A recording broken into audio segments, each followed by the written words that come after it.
Bonjour, je suis Grégory Barbier, voici les grandes histoires de l'Est avec les grandes batailles dans nos régions. Aujourd'hui, le deuxième épisode consacré aux guerres de religion en France. De 1562 à 1598, protestants et catholiques s'affrontent. Une guerre entre une religion installée depuis des centaines d'années et un nouveau courant apparu il y a seulement quelques décennies. Fanatisme, vendetta, violence, mercenaires vont ravager le pays durant près de 36 ans. Après l'événement déclencheur dont on a parlé dans l'épisode précédent, le massacre de Wassy en Haute-Marne, avançons un petit peu dans le temps, au cœur de cette période trouble, dans les années 1580. C'est la période où les liens entre la cour royale et la cour du duc de Lorraine se distendent. Le duc Charles III abandonne sa politique de neutralité dans le conflit et la mort des rois François II et Charles IX ajoute à cette prise de distance.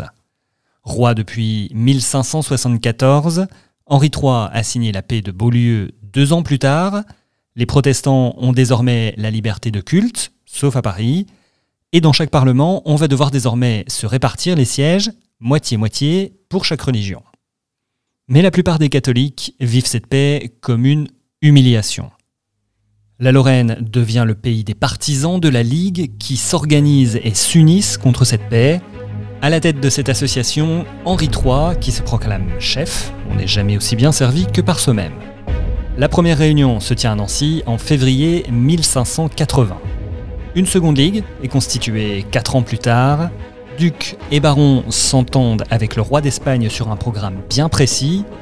L'éradication du protestantisme en France et dans les Pays-Bas, la restitution de Cambrai à l'Espagne, mais surtout, les ligueurs ne veulent pas voir arriver Henri de Navarre sur le trône, un protestant. À la place, ils ont déjà leur idée, ils veulent installer le vieux cardinal Charles de Bourbon.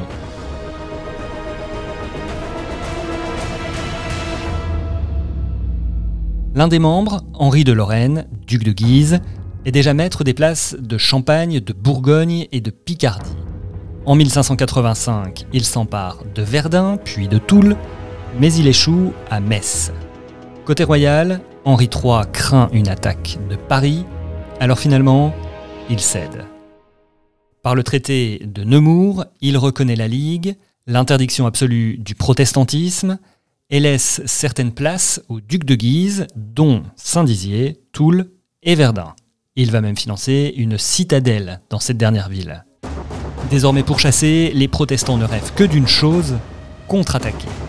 C'est ce qu'ils feront quelques mois plus tard avec l'expédition des Rêtres. L'expédition des Rêtres en 1587, on pourrait aussi l'appeler la guerre des 3 Henri. Les 3 partis qui s'opposent ont un chef qui a le même prénom. Mais promis, je vais tout vous simplifier, vous allez tout comprendre. On a d'abord Henri III, le roi de France, qui est, on l'a vu, en position plutôt délicate face à la puissance de la Ligue, et en particulier du duc de Guise, qui s'appelle aussi Henri. Alors Henri, duc de Guise, il est surnommé aussi le Balafré en raison d'une blessure quelques années plus tôt. Et enfin, on a le roi de Navarre, futur Henri IV, baptisé catholique, mais élevé dans le protestantisme. C'est lui que la Ligue a dans le viseur pour que ce ne soit pas lui qui accède au trône de France, après Henri III. Voilà, vous avez situé les 3 Henri, on peut donc débuter la bataille. Et cette offensive, c'est Henri de Navarre qui la lance, une armée de mercenaires allemands et suisses. Alors quand même un point grammaire avant de lancer les hostilités, je vous ai parlé de Rêtres, ça désigne des cavaliers germaniques, sans pitié, brutaux, qui n'hésitent pas à piller, à voler et même violer. Ils sont 30 à 35 000 hommes à déferler sur la Lorraine. Dans ces conditions difficiles pour la Ligue de résister, même si leur leader Charles III, dont je vous ai parlé tout à l'heure, n'hésite pas à faire détruire des ponts et des digues pour retarder l'avancée des protestants. Le duc de Lorraine défend l'entrée de Lunéville, de Saint-Nicolas, de Toul, mais les assaillants évitent soigneusement les confrontations. Ils pillent, ils avancent au fur et à mesure, mettant le feu dans la région et imprimant une trace profonde dans la mémoire collective. Les Rêtres sortent de la Lorraine en arrivant à Chaumont. Ils comptent bien poursuivre leur route, mais le duc de Guise, Henri le Balafré, les attend. Avec habileté, il leur inflige de lourdes défaites du côté de Montargis.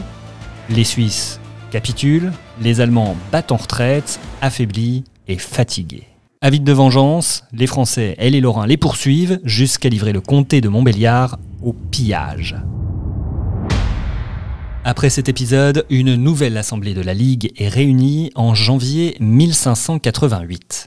Les principaux chefs sont là, je ne vais pas tous vous les énumérer, mais tous ont toujours le même objectif, lutter contre le protestantisme.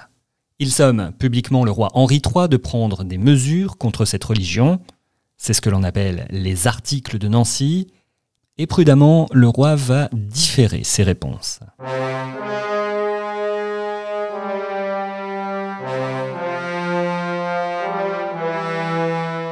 Et c'est reparti pour un nouveau siège, celui de Jamès, commune aujourd'hui située à la lisière entre Moselle et Meuse, un siège bien préparé par les Français. Dehors, le baron d'Aussonville, envoyé par Charles III pour le compte de la Ligue, va devoir prendre son mal en patience. Le siège va durer 1 an et demi, jusqu'à s'achever en juillet 1589. Mais alors en 1 an et demi, il s'en est passé des choses. En mai 1588, Henri le Balafré, le duc de Guise, entre dans Paris. Il devient le maître d'une capitale désertée par le roi Henri III, qui s'est réfugié à Chartres. On parle alors de changer de roi, mais pas le temps de penser au trône. Henri le Balafré est mis à mort sur ordre du roi en décembre 1588. 7 mois plus tard, c'est Henri III, le roi, qui est lui aussi assassiné. Il a été tué par un jeune moine dominicain. Pour ce dernier, le roi était devenu l'ennemi du catholicisme. On se retrouve donc avec 2 Henri de moins. Si vous avez bien suivi, il en reste un 3e, Henri de Navarre. C'est lui qui va finalement devenir Henri IV, roi de France. Mais il va falloir surmonter une épreuve. Les 3/4 des Français ne veulent pas d'un souverain protestant. De leur côté, évidemment, les membres de la Ligue ne reconnaissent pas la légitimité de ce nouveau souverain. C'est le début de nouveaux combats en Alsace et en Lorraine.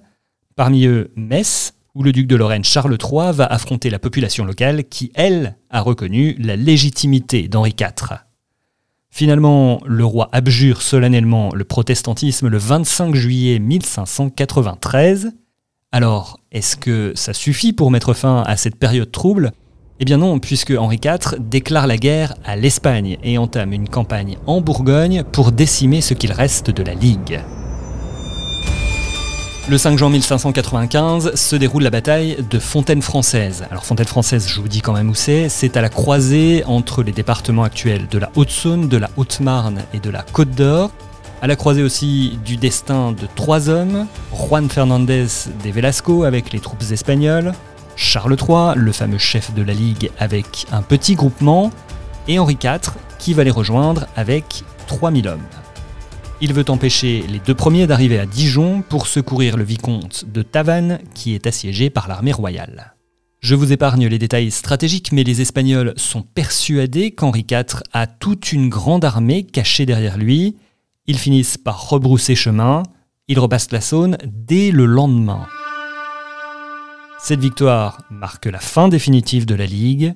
Il faudra toutefois attendre le 2 mai 1598 pour que soit signée la paix de Vervins et que les Espagnols abandonnent les dernières places qu'ils tenaient encore en France.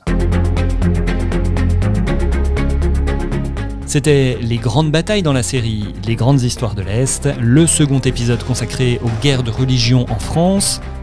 Si vous voulez approfondir le sujet, un livre, Les grandes batailles de Jérôme Estrada, disponible sur le site internet de l'Est républicain notamment. A bientôt pour une nouvelle bataille historique.